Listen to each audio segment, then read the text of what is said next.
envahis-moi. Envahis-moi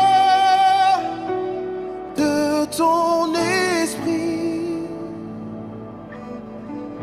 Envahis-moi, oui, de ton esprit. Envahis-moi. Envahis-moi de ton esprit. Envahis-moi. Envahis-moi De ton esprit. Jésus, envahis-moi. Envahis-moi Yaonia Valade. de ton esprit. Envahis-moi. Envahis-moi De ton esprit. Chantons ensemble. Envahis-moi. Envahis-moi de ton esprit. Envahis-moi, oui, de ton esprit. Envahis-moi Envahis-moi de ton esprit. Envahis-moi de ton esprit. Jésus, envahis-moi. Yaonia Valade.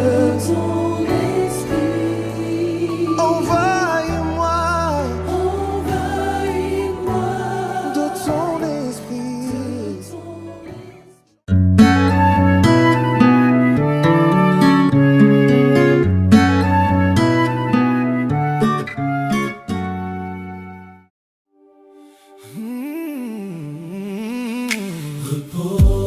Repose-toi, mon âme, Christ est vivant, il a vaincu la mort.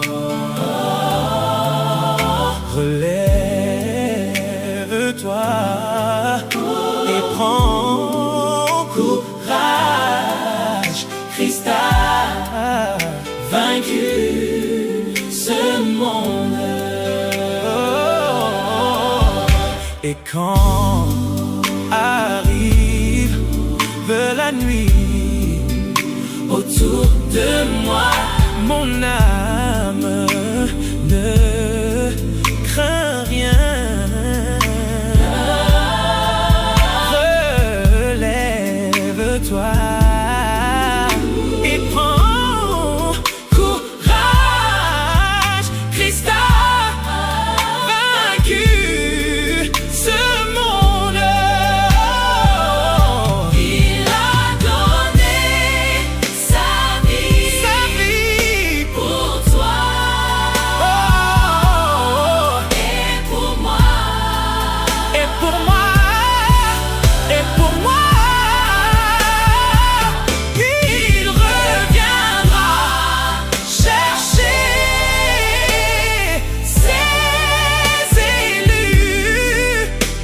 Christ est bien vivant. Repose de toi, mon âme.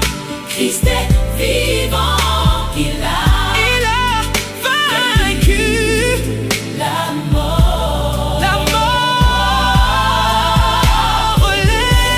Relève-toi et prends courage.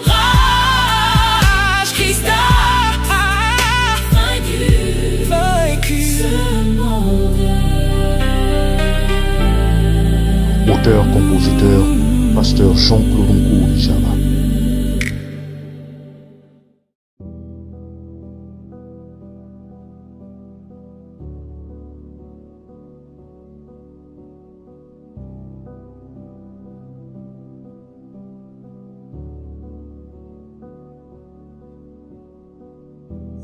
Amis internautes, frères et sœurs dans le Seigneur, bien que jouissant amplement de la faveur du Seigneur et comblé de bénédictions, Sa Majesté Salomon avait commencé à s'égarer. la griserie du pouvoir. L'or, l'argent, la gloire, les femmes poussaient à petits pas l'intelligent roi d'Israël vers une apostasie sans retour. Bien effrayant encore, ce monarque choisi par le Seigneur avait fini par adorer et servir les dieux païens. Les derniers jours du roi Salomon sont lourds d'enseignements pour nous qui sommes parvenus à la fin des temps. Lourds d'enseignements, et c'est pour cela que j'ai intitulé la petite aventure de la fin de cette semaine.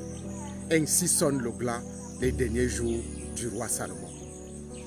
Pour vous conduire dans les derniers jours du roi Salomon, j'ai choisi le texte de 1 Roi, le chapitre 11, à partir du verset 4, pour ne pas déformer la description de ces derniers jours. Donnez-moi la permission de lire directement dans la Sainte Lettre. Il est écrit, à l'époque de la vieillesse de Salomon, ces femmes inclinaient son cœur vers d'autres dieux. Et son cœur ne fut plus point tout entier à l'Éternel son Dieu, comme l'avait été le cœur de David son père. Salomon alla après Astarté, divinité des Sidoniens, et après Milcom, l'abomination des Ammonites. La suite du texte dit, et Salomon fit ce qui est mal aux yeux de l'Éternel, et il ne suivit plus point pleinement l'Éternel comme David son père. Alors Salomon bâtit sur la montagne qui est en face de Jérusalem un haut lieu pour Kémosh, l'abomination de Moab, et pour Moloch, l'abomination des fils d'Ammon.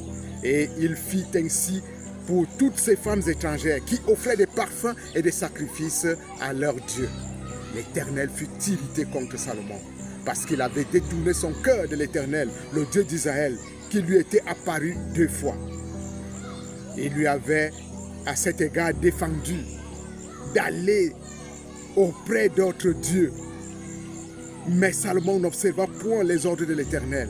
Et l'Éternel dit à Salomon, puisque tu agis de la sorte, et que tu n'as point observé mon alliance et mes lois que je t'avais prescrites, je déchirerai le royaume de dessus toi et je le donnerai à ton serviteur. Amis internautes, frères et sœurs dans le Seigneur, pendant de nombreuses années, la vie de Salomon était empreinte de piété, de droiture, d'obéissance, de justice. Sa prospérité, sa sagacité, les magnifiques constructions, l'énergie étaient sans faille. Mais tout doucement, mais sûrement, mais précisément, Salomon avait commencé à perdre de vue la source de sa gloire et de sa puissance. Ses penchants triomphaient déjà sa raison. Sa confiance en lui-même grandissait. Et c'est ainsi qu'il se retrouva dans la pente abrupte de la tentation. Ayant glissé vers la mégalomanie, vers l'adoration d'autres dieux dont l'Éternel lui avait interdit d'avoir alliance avec leur peuple, les derniers jours de Salomon furent une catastrophe. L'Éternel lui suscita des ennemis implacables et de grande envergure, à l'exemple de Jéroboam, fils de Nébat, qui était officier supérieur dans l'armée même de Salomon, à l'exemple de Rezon, fils de Liada, à l'exemple d'Hadad, l'Édomite, et le règne de Salomon devint impossible avec le train de vie de son état, où les impôts s'étaient alourdis. Les derniers jours de Salomon ont été des jours difficiles parce que le peuple l'avait déjà presque vomi. Vous n'avez qu'à voir dans le discours de Roboam ce que le peuple avait demandé au nouveau roi installé sur le trône de Salomon. Allège-nous les impôts pour que nous te servions. La triste histoire de la fin de la vie de Salomon nous enseigne, nous qui sommes parvenus à la fin des temps, de nombreuses leçons, parmi lesquelles, si profondément croyants que nous soyons, aucun de nous n'est immunisé contre les folies de l'apostasie et du péché. Ce qui est arrivé à Salomon peut arriver à n'importe qui au milieu de nous. Puisque nous sommes charnels, sujets aux mêmes passions que ceux à qui nous apportons l'évangile. Nous devons nous contrôler et le contrôle de soi devrait être l'arithmétique agissante quotidiennement au cours de notre vie. Salomon avait été une pièce recherchée au milieu des adorateurs de Dieu de l'époque. Lorsqu'il demanda à l'Éternel de lui accorder la sagesse, l'Éternel fut impressionné et lui donna au-delà de la sagesse, de l'intelligence et de la richesse. Mais ces ajouts amenèrent l'homme puissant dans la foi à dégringoler du piédestal sur lequel il s'était installé. Ainsi sonne le glas. Les derniers jours de Salomon devraient apporter à chacun de nous un lot d'enseignements. Nous sommes arrivés à la fin d'une semaine et l'Éternel nous a accordé bien des grâces comme dans les semaines écoulées. C'est la 19e semaine de l'an de grâce 2026. Et si l'histoire de Salomon nous est servie sur le plateau, c'est pour que nous puissions nous arrêter un tant soit peu pour méditer sur la marche que nous avons avec l'Éternel au cours de notre terrestre carrière. Les jours derniers de Salomon n'avaient pas été agréables.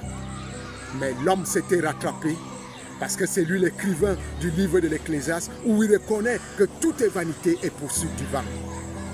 Salomon a mis de l'ordre dans sa relation avec le Seigneur avant que vienne la faucheuse imbécile qui est la mort.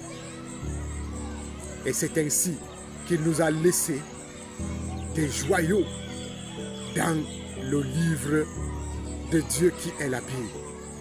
Les Proverbes, le livre de l'Ecclésiaste et bien d'autres livres nous accompagnent à comprendre de quoi il est question au cours de notre passage sur terre. Passez un agréable sabbat et que l'Éternel vous amène à méditer sur les derniers jours de Salomon et à les comparer avec vos jours sur la terre. Shalom.